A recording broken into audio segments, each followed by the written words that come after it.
오늘은 우리가 그동안 살펴보아왔던 부활의 삶에 대한 연속 설교의 마지막이고 7번째 시간입니다. 부활 주일부터 시작해서 고린도후서 4장 말씀을 살펴보았고, 이 고린도후서 4장 1절에서 18절의 본문을 10개의 단락으로 나눠서 살펴봤는데, 오늘 우리가 조금 전에 읽은 4장 16절에서 18절이 10번째 단락입니다. 그래서 이 내용을 우리의 소망이라고 하는 제목으로 살펴보려고 합니다. 이 10번째 단락은 우리의 소망과 관련해서 각각 구절마다 한 가지씩을 우리에게 이야기해 줍니다. 16절에서는 낙심하지 않는다 하는 것을 이야기하고, 17절에서는 환난과 영광에 대해서, 그리고 18절에서는 보이는 것과 보이지 않는 것에 대해서 이야기합니다. 먼저 16절을 살펴보면 우리가 낙심하지 않는다 하는 것과 왜 낙심하지 않는가, 그 이유가 무엇인지를 밝히고 있습니다. 먼저 16절 상반절을 보면 바울이 그러므로 우리가 낙심하지 아니하노니 이렇게 이야기합니다. 여기 바울의 발언이 그러므로, 여기에 해당하는 헬라어는 그것을 통해서, 그렇기 때문에, 그 결과로서, 이런 뜻을 가진 단어입니다.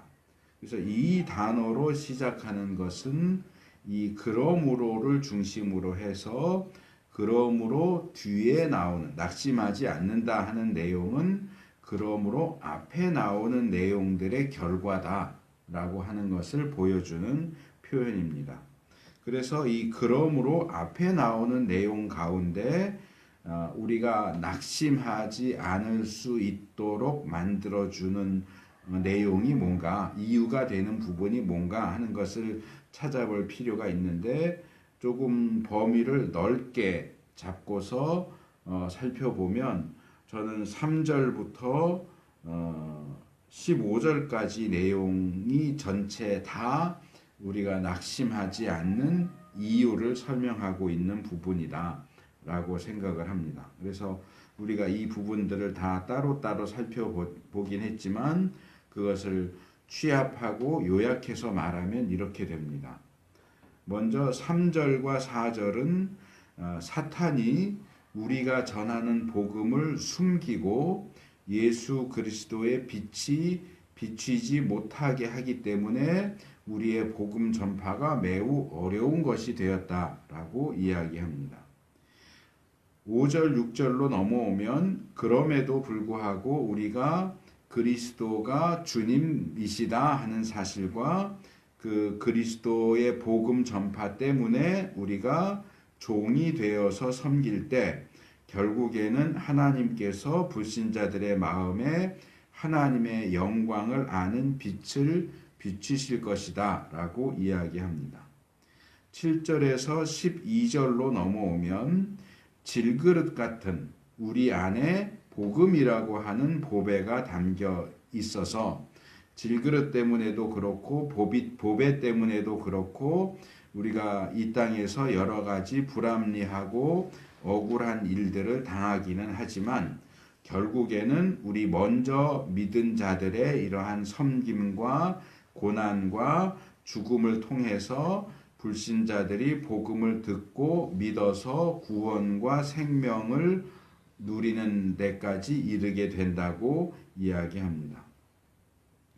그리고 바로 앞단락인 13절에서 15절은 우리가 이런 사망과 죽음 가운데서 역사하시는 부활의 주님을 믿는 자들이고, 그래서 지금 당장은 너무 힘들고 어렵지만 우리의 섬김이 사람들의 감사와 하나님의 은혜에 대한 인정을 거쳐서 하나님께 영광을 돌리는 결과로 이어질 것이다 하는 사실을 알고 확신하는 가운데 우리에게 주어진 직분, 1절, 2절에서 이야기한 직분을 충실하게 수행해야 한다. 이렇게 이야기가 흘러오고 있습니다. 그래서 지금 제시한 그러한 점들 때문에 그러므로 지금 여기에서 그리스도인으로서 사는 것이나 복음 전파 사역을 수행하는 것이 너무 힘들어서 포기하고 낙심하고 싶을지라도 이 낙심한다 여기 사용된 단어는 1절에도 나오는 똑같은 단어가 나왔습니다. 나쁘게 된다 그런 뜻이라고 그랬죠. 기본적으로 결코 낙심할 수 없다라고 이렇게 16절 내용으로 연결이 되고 있는 겁니다. 그래서 이 그러므로라는 단어에 근거해서 우리가 이 16절 앞에 나오는 3절부터 15절 말씀 복음 전파와 고난과 결국 어떻게 될 것인가 하는 이 전체적인 이야기에 근거해서 우리는 낙심하지 않는다 하는 첫 번째 이유를 알 수 있고 그 다음에 두 번째 이유가 16절에 나와 있습니다. 이 16절을 자세하게 읽어보면 우리가 낙심하지 않는 이유가 16절 하반절 이하에도 나오고 있는 것을 볼 수 있습니다. 16절 하반절에서 바울은 겉사람은 후패하나 우리의 속은 날로 새롭도다 이렇게 말합니다. 제가 볼 때는 이 부분도 4절 끝부분에 그리스도는 하나님의 형상이니라 라고 하는 부분을 설명하면서 지적했던 것처럼 어째서 사탄이 불신자들의 마음을 미혹하게 해서 그리스도의 빛이 그들에게 비치지 않게 하느냐. 이 원문 자체에는 왜냐하면 이렇게 이유를 설명하는 단어가 사용되지는 않았지만 논리의 흐름상 이 부분은 이유를 설명하는 부분이다. 그렇게 말씀을 드렸습니다. 왜냐하면 그리스도는 하나님의 형상이기 때문에 하나님의 형상이신 그리스도의 빛이 불신자들의 마음에 비추게 되면 그들이 복음을 깨닫고 예수님을 믿게 될 것이기 때문에 사탄이 그 빛이 비춰지지 않도록 막는다. 사람들을 미혹한다. 그렇게 제가 설명을 했는데 여기 16절 하반절도 여기에 이유를 제시하는 단어는 나오지 않지만 우리 겉사람은 후패하나 우리 속은 날로 새롭도다 라고 하는 것은 상반절에 나오는 우리가 낙심하지 않는다 하는 것에 대한 이유를 설명하는 내용이다 이렇게 볼 수 있다는 얘기입니다. 이 하반절은 제가 조금 전에 3절부터 15절까지의 내용을 이렇게 훑으면서 제시했던 내용을 더 간략하게 요약하고 있다고 볼 수 있습니다.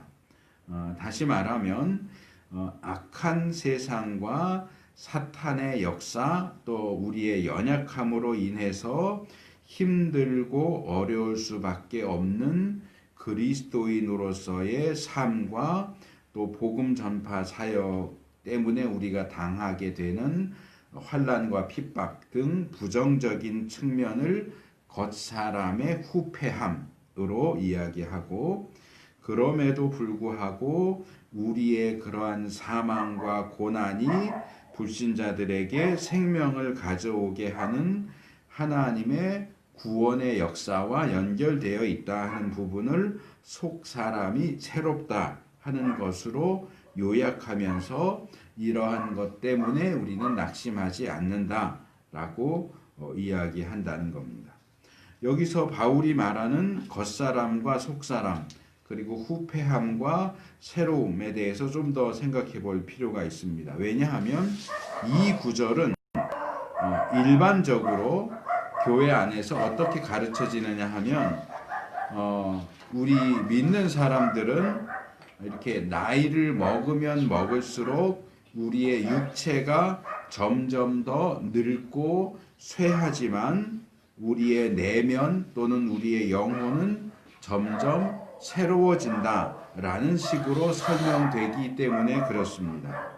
그런데 뭐 저도 이런 식으로 이 본문을 설명했던 적이 있지만 이 고린도후서 4장을 우리가 전체적으로 살펴보아온 그 전체적인 어떤 논리와 이야기의 흐름에 비추어 보면 이 이야기는 육신은 점점 늙지만 마음은 새롭다, 그 얘기가 아니에요. 그런 설명은 바울이 이야기하고 싶은 내용을 거의 전면적으로 무시하고서 그것을 지나치게 개인화시키고 인간의 노화라고 하는 것에만 초점을 맞춰서 설명한 잘못된 설명입니다. 바울이 이 본문에서 말하는 겉사람의 후패함은 우리의 육체의 노쇠함을 가리키는 것이 아닙니다. 여기 이 후패함이라고 번역된 헬라어 단어는 디아푸데이로라고 하는 단어인데 여기 철저하게 부패하다, 전적으로 썩다, 나쁘게 변하다, 타락하다, 부패하다 그런 뜻을 가지고 있지만 노쇠한다, 늙는다 그런 뜻을 가지고 있지는 않아요. 그리고 이 단어에는 또 다른 뜻도 있는데 파괴하다, 그르치다, 멸망하다, 죽이다 이런 뜻입니다. 뜻도 가지고 있습니다. 그렇기 때문에 이 본문의 경우는 저는 이 후패함을 썩는다 그런 뜻보다는 어떤 파괴하다 또는 멸망하다 그런 뜻으로 읽는 것이 적절하다고 생각을 합니다. 왜냐하면 그렇게 읽을 때 이 겉사람의 후패함은 3절부터 15절에서 얘기했던 우리가 하나님의 자녀고 그리스도인이고 복음을 우리 안에 가지고 있고 그리고 복음 전파하는 것 그리스도인으로서 살면서 당하게 되는 환난과 핍박과 죽음과 멸망하고 연결되는 연결고리가 되는 표현이 이것이라고 생각하기 때문에 그렇습니다. 그래서 사탄이 역사하는 불신 세상에서 불신자들의 틈바구니 안에서 복음을 고수하고 전파하면서 그리스도인답게 살고자 할 때 참 신자들이 당하게 되는 환난과 핍박과 사망 8절과 9절에 나오는 표현을 빌리자면 사방으로 우겨쌈을 당하고 답답한 일을 당하고 핍박을 받고 거꾸러뜨림을 당하는 이것이 겉사람의 후패함이다 하는 겁니다. 그리고 속사람이 난로, 여기 이제 난로라는 표현은 이렇게 그냥 읽다 보면 날이 지날수록 날이 갈수록 이런 의미로 읽기가 쉽지만 헬라어 원문에는 헤메라 카이 헤메라 영어로 말하자면 day by day인데 이것도 이제 날로 이렇게 번역할 수 있는 표현이긴 하지만 날마다 매일같이 하루하루가 뭐 이런 그러니까 날이 가면 갈수록 이런 의미라기보다는 하루하루가 이런 의미로 번역하는 것이 더 정확한 표현입니다. 그래서 매일매일이 하루하루가 새롭다. 그런 뜻인데 이거는 겉은 늙어가지만 속마음은 점점 시간이 지날수록 젊어진다. 그런 의미가 아니라는 겁니다. 여기 새롭다라고 번역된 단어는 새롭게 하다, 새롭게 만든다, 성장하다 그런 뜻이지만 이 후패함과 새롭게 됨은 늙어지는 것과 젊어지는 그 이야기가 아니고 후패함이 환난과 핍박과 사망을 이야기한다면 새로움은 환난, 핍박, 사망 가운데서 그것을 극복하고 낙심하지 않고 부활하고 생명을 누리는 것을 가리키는 것이다. 그래서 그런 부정적인 상황들을 거치면서도 8절, 9절 표현을 빌리자면 그런 와중에서도 결코 쌓이지도 않고 낙심하지도 않고 버림받지도 않고 망하지도 않게 되는 그 상황을 새롭다. 그런 부정적인 측면과 긍정적인 측면들을 함께 경험하면서 계속 성장하고 성숙하고 새롭게 되어서 확신 가운데 담대하게 변함없는 모습으로 하나님 나라를 향해 가는 모습을 가리키는 표현이다. 그래서 우리가 이 땅에서 그리스도인답게 사느라고 손해를 보고 욕을 먹고 또 복음을 전한다고 해서 미련하다고 핍박을 받는다고 할지라도 결코 낙심하거나 포기하지 않아야 한다. 이 낙심하지 말라는 얘기를 바울은 고린도후서 4장에서 3번이나 얘기해요. 반복적으로 1절, 8절 그리고 이 16절에서 3번이나 낙심하지 않는다를 계속해서 이야기합니다. 어쩌면 어떻게 보면 이 고린도서 4장의 핵심적인 단어다 이렇게 말할 수도 있을 것 같아요. 그리스도인의 삶은 낙심하지 않는 삶이다.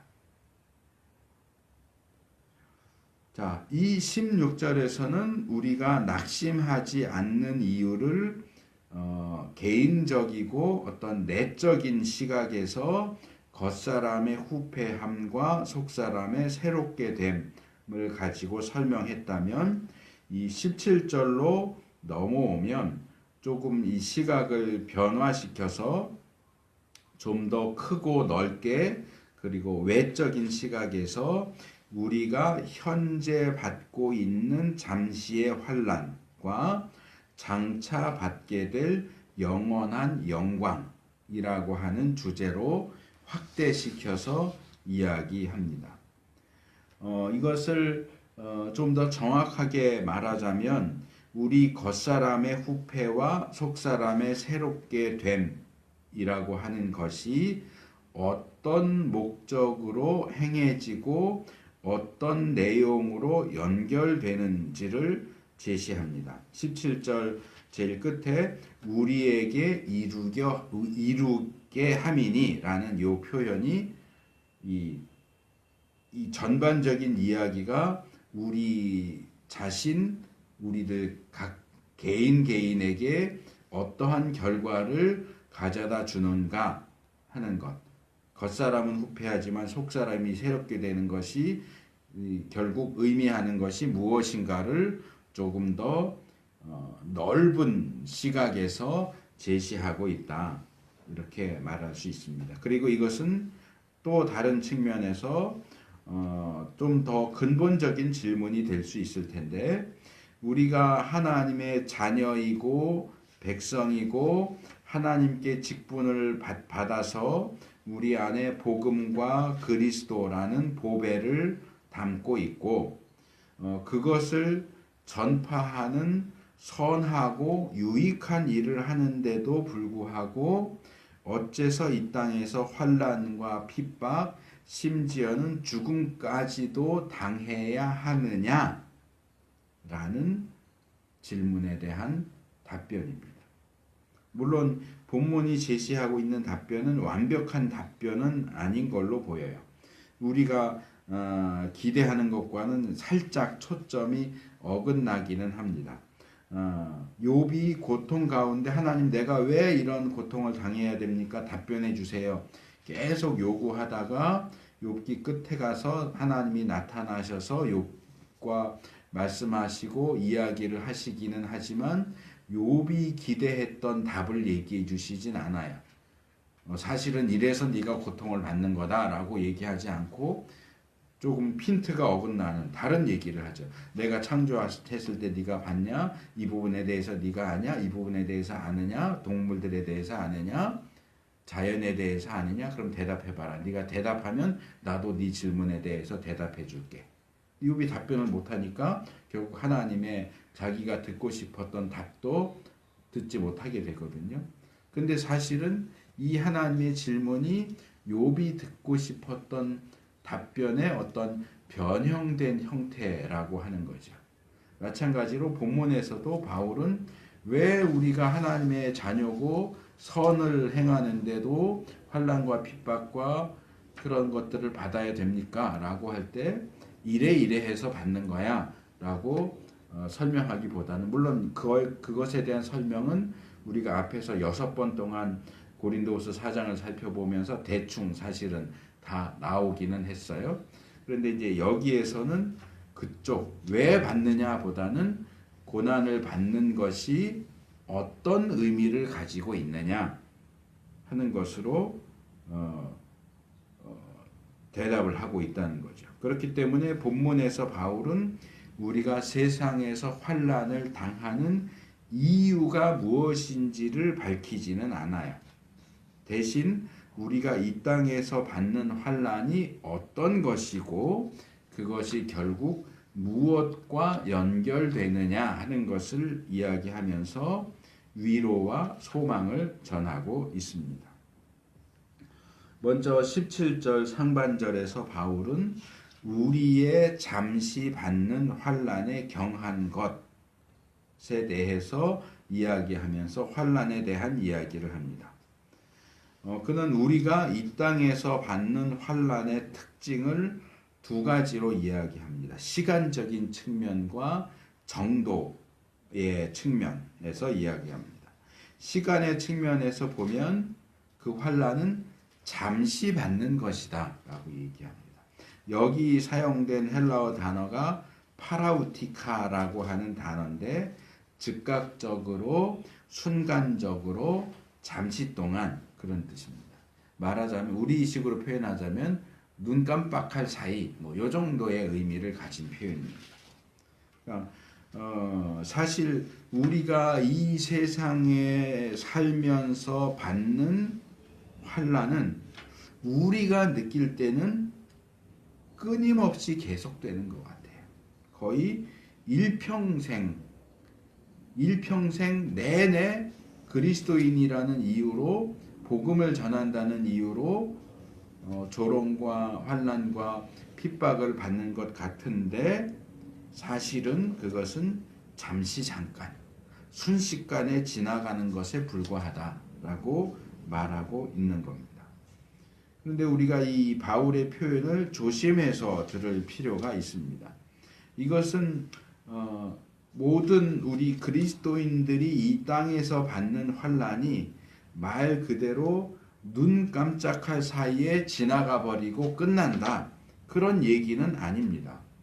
왜냐하면 우리 자신을 봐도 그렇고 우리 주변이나 또는 기독교 역사, 세계 역사를 봐도 환난이 그렇게 눈 깜짝할 사이에 지나갔던 경우는 없어요.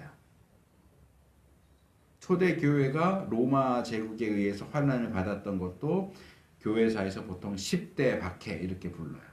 10번에 거쳐서 큰 박해가 있었어요. 그 이상 있었지만 자질구레한 거 빼면 10번의 큰 박해가 있었다. 그렇게 얘기한다고. 그 10번의 박해가 눈 깜짝할 사이에 지나간 게 아니란 말이에요. 그러면 왜 바울은 이렇게 말하느냐? 우리가 느끼는 또 모두가 객관적으로 인정하는 것은 이 환난이 오래 진행되는, 계속 진행되는 것인데 왜 바울은 그것을 눈 깜짝할 사이에 지나간다라고 말하는 것일까? 그렇게 말하는 진짜 의미가 무엇일까? 이 부분을 이야기하기 위해서 우리가 제가 얼마 전에도 이 부분을 지적했지만 성경에는 두 가지의 시각이 나온다. 하나는 하나님의 시각이고 하나는 인간의 시각입니다. 그래서 제가 이 부분을 말씀을 드렸는지 분량이 많아서 제가 설교문에서 뺐는지 잘 기억이 안 나는데 믿음과 구원의 관계가 그렇습니다. 우리 인간의 입장에서는 우리가 예수님을 믿어서 구원받은 거예요. 그래서 어떻게 해야 구원받느냐라고 하면 믿어야 구원받는다. 이거 맞아요. 그런데 하나님의 시각에서 보면 믿어서 구원받는 게 아니에요. 구원받았기 때문에 믿는 거예요. 성령님이 우리의 죽었던 영혼을 살려주셔야 그 영이 살아난 사람만 믿을 수 있어요. 그러니까 살아났다는 것 자체가 이미 구원받은 거죠. 그래서 하나님 시각에서는 구원받았기 때문에 믿는 것이고 인간의 시각에서는 믿었기 때문에 구원받는 것인데 이 두 개가 서로 반대되느냐? 그렇진 않다. 다만 어느 쪽에서 보느냐에 따라 시각의 차이가 있다. 제가 이제 다음 주부터 이제 출애굽기로 들어갈 텐데 출애굽기 초반부 다루면서도 이 주제가 다시 나올 겁니다. 그래서 이 두 개는 서로 대립되는 게 아니고 조화를 하나님의 시각과 인간의 시각이 함께 작용하는 것이고 어떤 때는 하나님의 시각으로 얘기하고 어떤 때는 인간의 시각으로 이야기하기 때문에 이 두 개를 분리시켜서 보면 서로 반대되고 조화가 되지 않는 것처럼 보인다. 하지만 전체적인 시각으로 두 개의 시각을 합쳐서 보면 얼마든지 조화가 되는 부분이다 하는 겁니다. 그래서 이 환란이라고 하는 것도 인간의 시각으로 보면 계속돼요. 잠깐 지나가지 않아요. 오래 가요. 거의 우리 일평생 동안 계속 가지만 하나님의 시각에서 볼 때 우리가 이 땅에서 받는 환란은 순간적이에요. 잠시 잠깐 눈 깜빡할 사이에 지나가는 그런 것이다. 이 바울은 지금 하나님의 시각에서 이 이야기를 하고 있다. 이 부분에서 바울이 겉사람의 후패와 속사람의 새로움, 잠시 받는 환난에 경한 것과 지극히 크고 영원한 영광에 중한 것, 또 잠깐인 보이는 것과 영원한 보이지 않는 것, 이렇게 두 가지를 계속해서 서로 대조시키면서 말하고 있다 하는 사실을 기억할 필요가 있습니다.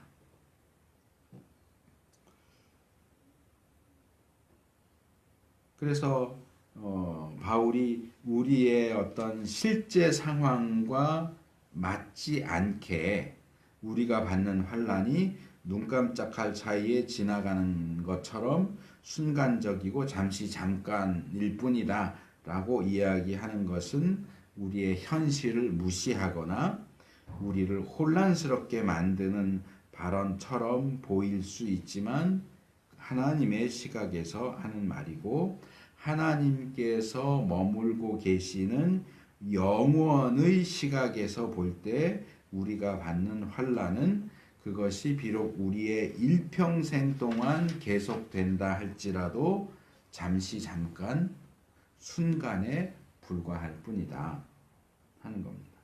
그래서 이 부분을 베드로 사도가 베드로후서 3장 8절에서 사랑하는 자들아 주께는 하루가 천년 같고 천년이 하루 같은 이 한 가지를 잊지 말라 그렇게 했고 또 시편 90편 9절에서는 우리의 모든 날이 주의 분노 중에 지나가며 우리의 평생이 일시간에 다하였나이다. 평생이 한 번 한 번 쉬는 동안에 우리의 평생이 지나가 버렸다. 그렇게 이야기하는 겁니다. 그래서 영원의 시각, 하나님의 시각에서 볼 때 우리가 받는 환난은 잠시 받는 순간적인 것에 불과하다. 인간의 시각에서 볼 때는 너무 괴로워요. 평생 되니까. 그런데 그것을 하나님의 시각에서 볼 때는 이건 잠시 잠깐 지나가는구나 라고 그렇게 볼 수 있게 된다는 겁니다. 둘째로 그 환난은 경한 것이다. 이 경하다 한문을 써서 경하다 그랬는데 여기 사용된 헬라어 단어는 가볍다, 가벼우니까 빠르죠. 예를 들어서 시냇물이 이렇게 흘러가는데 거기에 나뭇잎을 떨어뜨리고 쇠구슬을 떨어뜨리면 어느 게 빨리 내려갈까요? 시냇물에 따라서 나뭇잎이 가벼우니까 그 물길에 따라 휙 하고 내려가지만 쇠구슬은 물에 따라 내려가지 않고 그냥 가라앉겠죠. 그러니까 이 가볍다는 빠르다 그리고 쉽다 이런 의미를 함께 가지고 있습니다. 그래서 그게 너무나 가벼워서 우리를 재빠르게 지나가 버리는 그러니까 금방 지나가 버리니까 상대적으로 쉽다. 그런 이제 의미를 가지고 있는 표현이죠. 물론 그 누구도 우리가 이 땅에서 그리스도인으로서 받는 환난, 죽음과 같은 고통을 가볍다고 쉽게 말할 수는 없습니다. 보통 남의 팔이 부러진 것보다 자기 손가락에 가시가 박힌 게 더 아프다 이런 식으로 표현을 하는데 자기가 당하는 환난이 아니라고 해서 환난 그까이 거 이러면서 그것을 가볍고 쉽다고 말한다면 그것은 비난받아 마땅한 경솔하고 생각 없는 발언이 될 수도 있겠죠. 하지만 바울이 여기서 이 환난이 가벼운 것이다, 경한 것이다 라고 하는 것은 이 환난이 잠시 받는다라고 했던 것과 마찬가지로 이 일반적인 시각과는 다른 시각에서 하는 얘기다 하는 것을 이해할 필요가 있습니다. 바울은 지금 그리스도인들이 이 땅에서 받는 환난이 그건 별것도 아니고 아무것도 아니야 라고 말하는 게 아니에요. 그것은 당하고 있는 입장에서는 너무 힘들고 고통스러워서 죽을 것 같은 것일 수 있겠지만 그것을 그 이후에 오게 될 다른 것과 비교할 때에는 그것은 오히려 가벼운 것이다 라고 말할 수 있다 하는 겁니다. 그래서 이 17절 상반절에서 말하는 잠시 받는 환난에 경한 것은 17절 중반절에 나오는 지극히 크고 영원한 영광의 중한 것에 비추어서 그것과 비교해서 읽는 것이 필요합니다. 그래서 여기서 바울이 환난과 영광을 대조시켜서 이야기하고 있지요. 그래서 한문 표현 고진감래, 쓴 것이 다하면 단 것이 온다. 그냥 직역해서 풀면 고통이 지나면 행복이 온다. 이런 식으로 말할 수 있겠죠. 고진감래라는 말처럼 바울은 우리가 환난을 통과하면 그 후에 영광이 온다. 이렇게 이야기합니다. 이것은 우리가 앞에서 살펴봤던 고린도후서 4장 중간쯤에 나왔던 사망과 생명의 대조와 같은 방식이에요. 사망을 통과하면 생명을 얻게 된다. 환난을 통과하면 영광을 얻게 된다.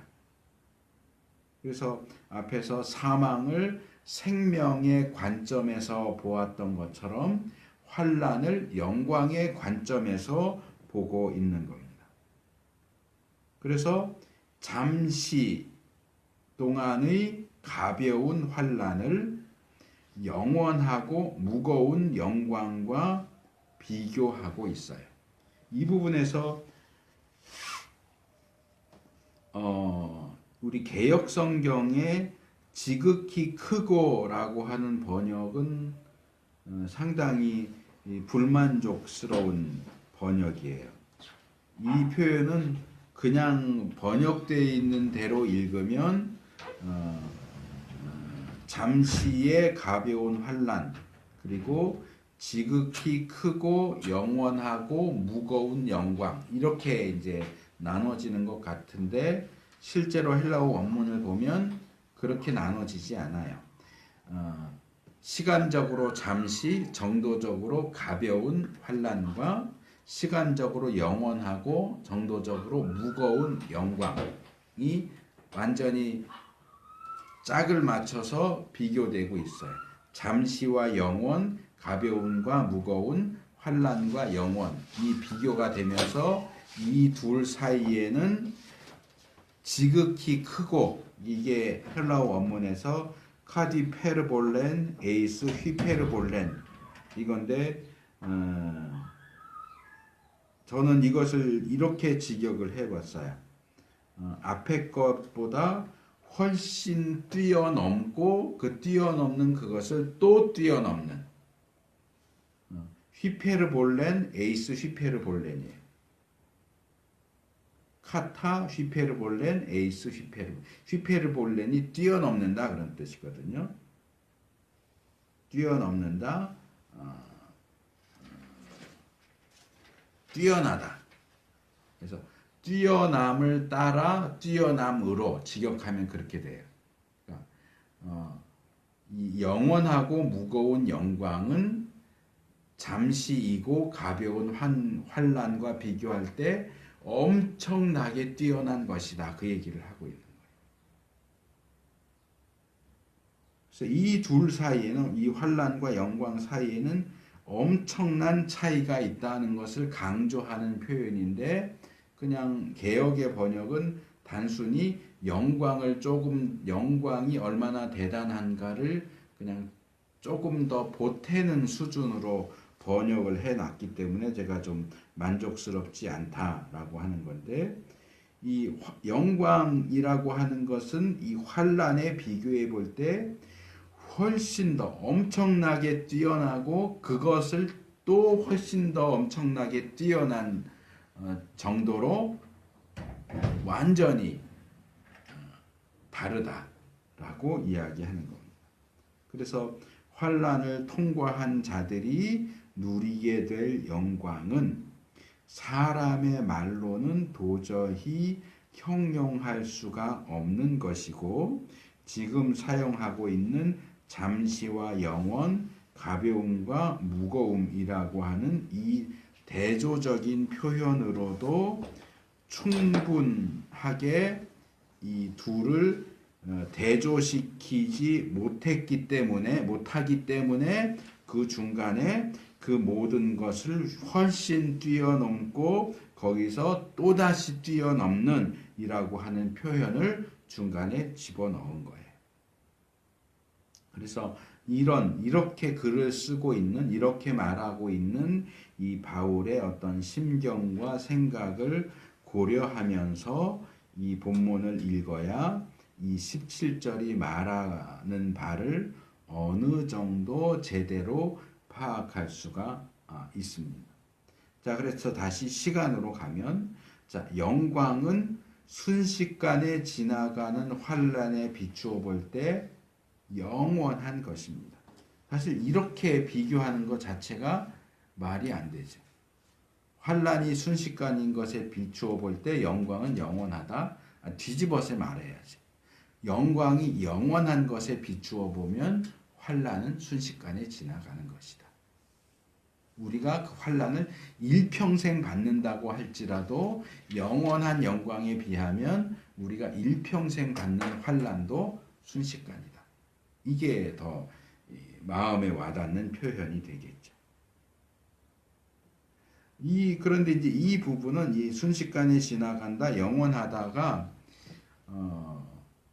추상적인 표현이기 때문에 사실은 좀 마음에 잘 와닿지 않는다 하는 느낌이 있어요. 그래서 제가 이 부분을 조금 더, 사실 이 설명 자체도 별로 마음에 와닿지 않을 수 있지만 어쨌든 조금 발버둥을 친다는 느낌으로 조금 다른 설명을 제가 더 덧붙이고 싶은데, 불교에서 사용하는 표현, 불교가 옳다는 얘기가 아니고 불교에 나오는 내용을 좀 가져와서 제가 설명을 하고 싶어요.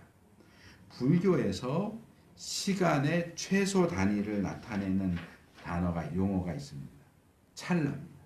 찰나. 이 한문 표현이거든요. 찰나. 우리 순수 표현은 아까 제가 썼던 것처럼 눈 깜빡할 사이. 이게 이제 찰나인데, 이 찰나는 어떻게 설명해야 되느냐 하면 1초에 75분의 1이에요. 자, 1시간은 60분, 1분은 60초죠. 근데 초를 더 나눠서 얘기하진 않아요. 뭐 나노초 이렇게 얘기하기도 하지만 불교에선 말하자면 이 나노초의 개념으로 찰나를 얘기합니다. 이 1초를 75로 나눠서 그 중에 하나가 찰나다.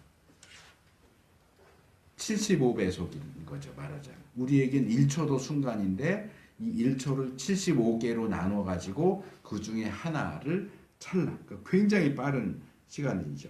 이걸 수치로 하면 약 0.013초 이렇게 말합니다. 이 찰나. 그러니까 바울이 여기서 말하는 환란은 잠시 잠깐이다를 찰나라고 생각을 하시고, 그 다음에 영원, 이 불교에서 무한히 긴 시간, 영원을 가리키는 용어가 있는데 뭐냐 하면 영겁, 영원할 영자에다가 겁이라는 단어를 써요. 영겁. 이것도 한문으로 표시가 되는 건데, 영겁. 이 영겁이라고 하는 건 뭐냐 하면 천지가 한번 개벽된 시간부터 천지가 존재하기 시작해서 다음번 개벽할 때까지의 기간. 그러니까 이제 불교는 윤회적인 시간관을 가지고 있으니까 시간이 이렇게 세상이 시작돼서 가다가 한번 망하고 다시 또 시작해서 가고 할 때 이 세상이 존재하다가 망해서 그 다음 세상이 시작될 때까지의 기간을 영겁 이렇게 설명을 합니다. 근데 이 표현, 이 설명도 상당히 좀 추상적이기 때문에 조금 더 구체적으로 두 개의 용어로 설명을 합니다.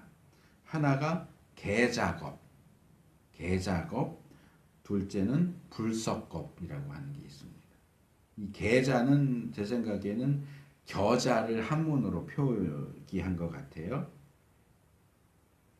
그래서 이 계작업은 뭐냐? 가로, 세로, 높이가 각각 1유순, 한문으로 1유순이라고 하는데 지금 표기법으로 바꾸면 약 8km. 가로 8km, 세로 8km, 높이 8km가 되는 성 안에 겨자씨를 가득 넣어놨어요. 8km, 가로, 세로, 높이 8km 성 안에 겨자씨를 가득 집어넣고 100년에 한 알씩 끄집어내요. 100년에 한 알씩 겨자씨를 100년에 하나씩 끄집어내서 그 8km 되는 성 안에 있는 겨자씨가 다 없어질 때까지의 기간이 계작업이에요. 얼마나 오랜 시간이겠어요. 그러니까 이것도 사실 우리가 상상할 수 없기 때문에 도움이 안 될 수도 있지만 그냥 영원 이렇게 하는 것보다는 조금 그래도 이 단계를 낮추어서 설명을 하는 거기 때문에 그래서 가로 세로 높이가 8km인 성 안에 가득한 겨자씨를 100년에 한 알씩 끄집어내서 그 안에 있는 겨자씨가 다 끄집어내서 하나도 남지 않게 되는 시간이 계작업 이렇게 설명 되고요. 불석겁이라고 하는 것은 똑같이 가로 세로 높이가 8km인 커다란 돌, 바위, 반석을 솜털로 짠 배로 100년에 한 번씩 이렇게 쓸어요. 솜털로 짠 천으로 이 가로 세로 높이 8km 된 돌을 100년에 한 번씩 쓸어서 이 반석이 바위가 다 닳아서 없어지게 될 때까지의 기간. 이거 도대체 언제 이게 닳아 없어지겠어요? 이 불교에서 만든 이 표현, 우리가 불교의 구원이 있다고 생각하지는 않지만 이런 표현들은 조금 우리가 영원이라든지 순간을 이해하는데 조금이나마 좀 도움이 되는 그런 개념이 아닐까라는 생각을 해서 제가 소개를 한 거고요. 그래서 이런 계작업, 작업이 아니고 계작업이나 불석겁이라고 하는 영원한 시간에 비교할 때 찰나 75분의 1초라고 하는 시간이 얼마나 대조가 되고 비교조차 할 수 없는 시간이냐. 바울은 지금 바로 그런 개념 속에서 영원한 영광과 잠시 잠깐의 환란을 대조시켜서 말하고 있는 거예요. 그리고 이 환란과 영광은 시간적인 측면에서만 대조되는 것이 아니라 정도적인 측면에서도 대조되죠. 이 환난의 정도는 장차 누리게 될 영광의 무게, 여기 사용된 헬라어 단어는 바로스라고 하는 단어인데, 무게, 무거움, 풍부, 권위 라는 뜻이고, 그것에 비하면 너무너무나 가벼워서 가볍다, 쉽다 라는 뜻을 가지고 있는 엘라프로스라는 단어를 사용했어요. 너무나 가볍고 쉽게 느껴질 만한 것이다. 영광은 너무나 무겁고 그것에 비하면 환난은 너무나 가볍다. 그래서 그렇게 무거운 영광에 비하면 현재 우리가 받는 환난의 무게는 너무나 가벼워서 사실상 무게를 거의 느낄 수조차 없는 수준이다. 영광의 무게를 경험해 보지 못한 우리로서는 너무너무나 가벼운 그 환난도 너무너무 무겁게 느껴질 수 있지만, 정말로 무거운 영광을 접하게 된다면 우리가 너무너무 무겁다고 탄식했던 그 환난은 사실은 너무너무 가벼운 것이었다는 사실을 인정하지 않을 수 없게 될 것이다. 바울이 말하는 게 그겁니다. 그런데 본문에서 바울은 이렇게 환난과 영광을 서로 대조시키고 비교시키고만 있는 것이 아니라 이 둘이 서로 원인과 결과의 관계로 연결된다고 말합니다. 그렇게 순식간에 지나가고 너무나 가벼운 그 환난이 그것과는 비교조차 할 수 없는 영원하고 무거운 영광이라는 결과를 가져오는 원인이 된다.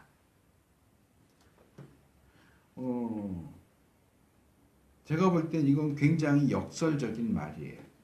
우리가 이 땅에서 잠시 받는 가벼운 그 환난이 그것과는 비교도 할 수 없는 영원하고 무거운 영광을 만들어냅니다. 그 환난을 견디고 통과한 자에게는 이렇게 대단한 영광 가운데로 들어가게 되는 혜택이 주어질 것입니다. 이 둘의 무게와 가치의 차이가 너무 크기 때문에 심하게 불균형하게 보이고 겨우 그까짓 거 했다고 이걸 줘? 뭐 예를 들면 길 가다가 아는 어른분을 만나서 안녕하세요 하고 인사했는데, 야, 너 나한테 인사했어? 착하네. 내가 너한테 100억 줄게. 이 말이 안 되잖아요. 인사했다고 100억을 줘요? 그런 거랑 비슷한 거예요. 잠깐 지나고 너무나 가벼운 환난을 겪었다고 영원하고 무거운 영광을 준다고요? 이건 너무 언밸런스한 거예요. 그래서 어떻게 보면 이건 말이 안 되는 얘기예요. 그런데 이것은 우리가 영원한 구원을 단지 예수님을 믿는 것만으로 얻게 된다는 사실과 정확하게 일치하는 내용입니다. 이게 하나님이 일하시는 방식이에요. 너 예수 믿어. 그러면 영생을 줄게. 잠깐의 가벼운 환난 견뎌. 그러면 내가 영원하고 무거운 영광을 줄게. 자, 18절로 넘어오면 앞에 16절, 17절에서 이야기한 겉사람의 후패와 속사람의 새로움, 잠시 받는 경한 환난과 영원하고 무거운 영광에 대한 이야기를 또 다른 차원으로 발전시킵니다. 여기에서 바울은 잠깐인 것과 영원한 것, 그것을 보이는 것과 보이지 않는 것하고 연결을 시키고 있어요. 근데 이 18절 상반절에서 바울은 가장 먼저 우리의 돌아보는 것이라고 이야기합니다. 우리의 돌아보는 것은 무엇이 아니고 무엇인가? 우리는 무엇을 돌아보지 않고 무엇을 돌아보는가? 즉, 우리는 무엇을 돌아봐야 하느냐, 주목해야 하느냐 하는 것을 교훈하고 있는데, 이 부분은 16절에서 18절 이 단락에서 유일한 실천적이고 적용적인 부분이라고 말할 수 있습니다. 우리 개역 성경이 돌아본다라고 번역을 했는데, 이 번역은 많이 아쉬운 번역이에요. 스코페오라고 하는 헬라어인데, 관찰하다, 눈여겨보다, 주시하다, 주목하다, 주의하다, 눈을 고정하다, 그런 뜻이에요. 그러니까 돌아본다 그러면 우리는 길 가는데 누가 뒤에서 아무개야 부르면 이렇게 뒤돌아본다, 이 의미로 생각하기가 쉬운데, 그 얘기가 아니에요. 뒤돌아본다 그런 얘기가 아니에요. 우리가 관심을 가지고 초점을 맞춰서 그것을 주목한다, 시선을 고정시키고 계속 본다, 그런 말이에요. 우리가 이 세상에 살면서 우리의 시선을, 눈을 고정하고 눈여겨보면서 주의를 기울여야 하는 게 뭐냐? 그 주의를 기울이면 안 되는 것이 뭐냐? 이야기하는 거죠. 저는 여기서 바울이 우리를 향해서 이렇게 이야기하는 것처럼 보여요. 야, 너는 지금 뭐 보고 있니? 뭘 보고 있니? 네 눈이, 시선이 어디에 고정되어 있니? 너는 네가 그리스도인으로서 하나님의 자녀고 하나님의 백성으로서 마땅히 관심을 두어야 하는 그것에 관심을 두고 있니? 아니면 무가치한 것들, 쓰레기 같은 것들에 소중한 너의 시간과 관심과 정력을 쏟고 있지는 않니? 그렇게 물어보는 것. 사람마다 관심사가 다 다르니까. 같은 목사인데도 목사들마다 관심사가 다르니까 설교할 때 보면 어떤 사람은 성경 읽었는데 내내 정치 얘기만 해요. 정치에 관심이 많은 목사는 설교 시간에도 정치 얘기하고, 경제에 관심 많은 목사는 설교 시간에 경제 얘기하고, 문화에 관심 많은 목사는 설교 시간에 문화 얘기하고. 근데 목사가 어디에 관심을 가져야 되느냐? 물론 정치, 경제, 문화 이런 것에 관심을 가지면 안 돼. 그건 아니에요. 그러나 뭐가 우선이냐? 학생이 제일 관심 가져야 하는 게 뭐냐? 제가 고등학교 때 어디선가 그 얘기를 듣고 제 일기장에 써놨는데, 언젠가 우연히 제 동생의 일기장을 훔쳐봤는데 내 일기장을 훔쳐봤는지 그 말을 자기 일기장에 적어놨더라. 그게 뭐냐 하면, 공부가 인생의 전부는 아니다. 그러나 학생의 전부다. 학생의 제일 관심사는 공부여야 돼요.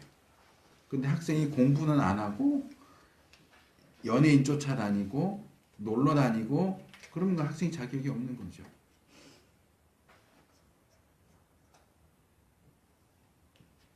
너는 뭐에 관심이 많으냐? 너는 뭘 보고 있느냐? 너의 시선이 어디에 고정되어 있느냐? 물어보는 거예요. 우리가 돌아보는 것은 보이는 것이 아니고 보이지 않는 것이다. 왜 너는 보이는 것에 시선을 고정하고 있느냐?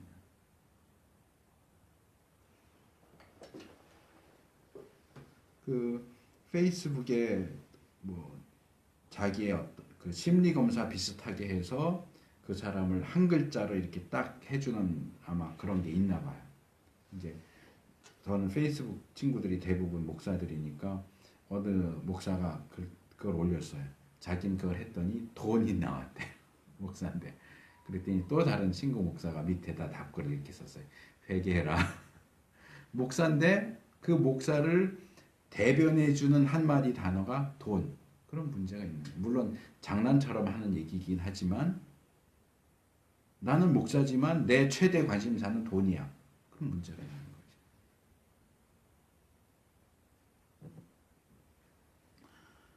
자, 18절 하반절에서 바울은 우리 그리스도인들이 마땅히 돌아봐야, 주목해야 하는 것은 보이는 것이 아니고 보이지 않는 것이다 라고 말합니다. 자, 이 구절이 뭐 그런대로 어느 정도 알려져 있는 구절이기 때문에 그냥 뭐 그러려니 하고 넘어가기가 쉽지만, 이 표현도 사실 굉장히 역설적이에요. 왜요? 이걸 풀어서 말하면 바울은 이렇게 말하는 거예요. 눈에 보이는 것을 보지 말고 눈에 보이지 않는 것을 봐라. 눈에 보이지 않는 걸 어떻게 봐요? 우리 눈은 눈에 보이는 것만 볼 수 있지 눈에 보이지 않는 건 볼 수가 없잖아요. 근데 바울은 지금 눈에 보이지 않는 것을 보래요. 어떻게 눈에 보이지 않는 것을 볼 수 있고 그 눈에 보이지 않는 그것에 시선을 고정시킬 수 있어요? 물론 우리는 이 바울이 이야기하고 있는 것을 보면서 이건 단순히 눈에 보이느냐 보이지 않느냐의 문제를 넘어서는 이야기다 하는 것을 알 수 있죠. 또 바울은 우리 앞에 놓인 것이 보이는 것이냐 보이지 않는 것이냐에 대해서도 이야기하지만, 그것과 함께 그 보이지 않는 것을 볼 수 있는 눈이 우리에게 있느냐에 대해서도 말한다고 생각이 들어요. 조금 다른 부분이지만 예수님께서 비유로 말씀하시는 가운데 몇 번 이야기를 하셨어요. 들을 귀 있는 자는 들으라. 사람 다 귀가 있죠. 귀에 장애가 있지 않는다면 말하면 다 들을 수 있어요. 그런데 그런 장애, 귀가 들리느냐 들리지 않느냐의 문제를 떠나서 모두가 들을 수 있는 비유를 말씀하시면서 들을 귀 있는 자는 들으래요. 그게 뭡니까? 또 요한계시록에서도 교회들에게 보낸 편지 가운데 반복적으로 나오는 표현이 이거예요. 귀 있는 자는 들을지어다. 귀 없는 자가 어디 있어요? 물론 사고로 귀가 잘린 사람도 있을 거고 이 귀에 장애가 있는 사람들도 있겠지만 일반적으로 모든 사람은 다 귀가 있어요. 그런데 귀 있는 자는 들으래. 그게 무슨 얘기예요? 지금 바울이 하는 얘기랑 같은 거란 말이에요. 넌 뭘 보고 있느냐? 보이는 것만 보고 있지 않느냐? 보이지 않는 걸 볼 수 있어야 돼. 넌 뭘 듣고 있느냐? 귀에 들려오는 소리만 듣는 게 아니고 그 소리 안에 감춰져 있는 천국의 비밀을, 하나님의 뜻을, 하나님의 음성을 들을 수 있어야 돼. 그 들을 귀가 너한테 있느냐? 그것을 볼 수 있는 눈이 너에게 있느냐? 그 얘기죠. 예수님의 들을 귀 있는 자는 들으라를 바울식으로 바꾸면 볼 수 있는 귀가, 눈이 있는 자는 봐라, 이렇게 말할 수 있죠.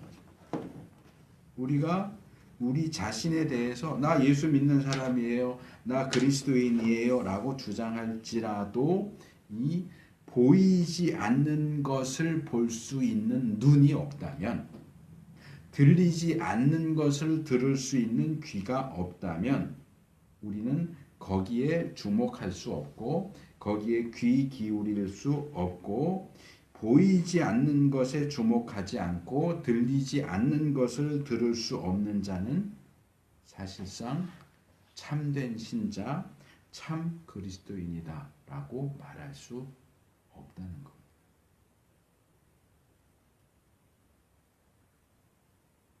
보이지 않는 것을 보고 계십니까? 보이지 않는 것을 주목하고 계십니까? 그렇지 않다면 영적 기도를 했어도, 교회에 출석해도, 그 출석한 횟수가 몇 년이 지났어도, 교회 안에서 어떤 직분을 받고 어떤 섬김을 했어도 당신은 참된 그리스도인이 아닐 수 있습니다.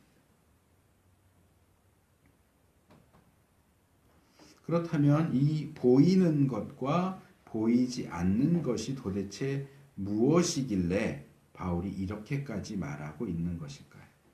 18절 하반절에서 바울은 이 보이는 것과 보이지 않는 것의 중요한 특징을 하나씩 제시하는데, 보이는 것은 잠깐이요 보이지 않는 것은 영원함이니라 그렇게 말하죠. 17절에서 환난은 잠시고 영광은 영원하다라고 한 것과 비슷한 내용이죠. 그래서 여기에 근거해서 환난은 보이는 것과 영광은 보이지 않는 것과 밀접한 관계를 가진다, 이렇게 예상하는 것도 가능합니다. 17절에 잠시 받는은 아까 제가 그래서 일부러 헬라어를 소개한 건데, 프라우티카, 즉각적으로 순간적으로 잠시 동안 그런 뜻이고, 여기 나오는 보이는 것은 잠깐이라는 다른 단어예요. 이건 프로스 카이로스라는 단어예요. 일시적인, 잠시, 순간의 그런 뜻이어서 두 개의 단어는 다르지만 동의어다 이렇게 생각할 수 있는데, 이 프로스 카이로스에는 또 다른 의미가 있어요. 뭐냐면 현세의, 속세의, 이 세상의 그런 뜻이 있어요. 그러니까 이 프라우티카는 정말 시간적인 측면에서만 잠깐을 얘기하는 거지만, 이 프로스 카이로스는 시간적으로도 잠깐이지만 존재적인 측면에서 이 세상의 것, 이 현 세상의 것은 잠깐이다라고 하는 굉장히 철학적인 개념이 이 단어 자체 안에 들어가 있다 하는 겁니다.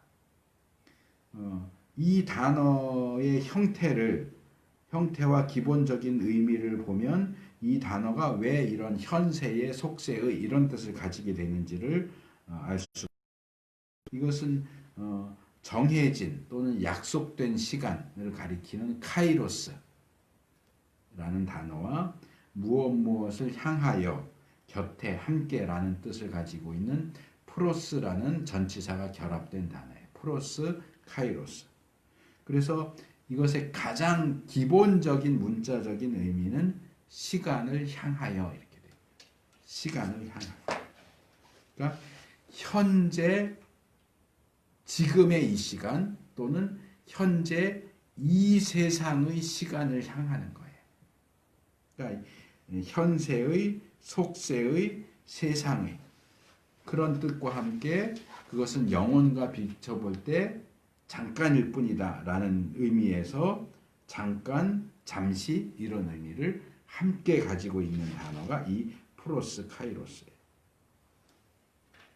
그래서 여기 보이는 것은 잠깐 존재한다 뿐만 아니라 이 보이는 것, 즉 현세적이고 세속적이고 세상적이고 지상적인 것은 잠깐이다, 이렇게 풀 수 있는 거죠. 그리고 그것과 대조되는 보이지 않는 것은 영원히 존재하는 것이면서 천상적인 거죠. 지상적이지 않고 영적인 거죠. 이 본문의 표현과 아주 비슷한 내용이 히브리서 11장 3절에 나와요. 믿음으로 모든 세계가 하나님의 말씀으로 지어진 줄을 우리가 아나니 보이는 것은 나타난 것으로 말미암아 된 것이 아니니라. 보이지 않는 것에 대한 내용은 나오지 않지만 보이는 것은 보이지 않는 것으로부터 비롯되었다. 우리가 눈으로 보는 이 모든 세상은 보이지 않는 하나님, 보이지 않는 하나님의 말씀에 의해서 만들어진 것이다. 보이는 것이 전부가 아니다. 보이는 것 배후에 보이지 않는 것이다. 우리가 눈으로 보는 이 세상 뒤에 보이지 않는 영적 세계, 하나님의 세계가 있다. 하나님의 세계로부터 눈에 보이는 이 세계가 나온 것이다. 우리 눈에 보이는 것은 보여지는, 나타난 것에서부터 나온 것이 아니라 보이지 않는 것으로부터 나왔다 하는 거죠. 보이지 않으시는 하나님께서 우리 눈에 보이는 모든 세계를 만드셨다. 자, 우리의 눈에 보이지 않지만 이 세상에 존재하는 모든 것의 근원이 되시는 하나님, 그리고 하나님의 나라, 그 영원한 영광의 세계에 우리의 시선을 고정시켜야 됩니다. 이 두 세계와 그 안에 존재하는 모든 존재들이 비교할 수조차 없을 정도로 대조되고 상반된다는 사실을 기억할 필요가 있습니다. 우리가 가지고 있는 우리의 소망은 보이는 것이 아니고 보이는 것이 아니라 보이지 않는 것입니다. 우리의 소망을 거기에 둬야 되고 우리의 시선을 거기에 둬야 됩니다. 보이는 세상 속에 살면서 당하는 환난과 핍박과 멸망과 죽음 때문에 낙심하지 말고 결국은 보이지 않는 세계가 승리할 것이라는 사실을 믿고 확신하고 거기에 우리의 마음을 두고 거기에 우리의 시선을 두고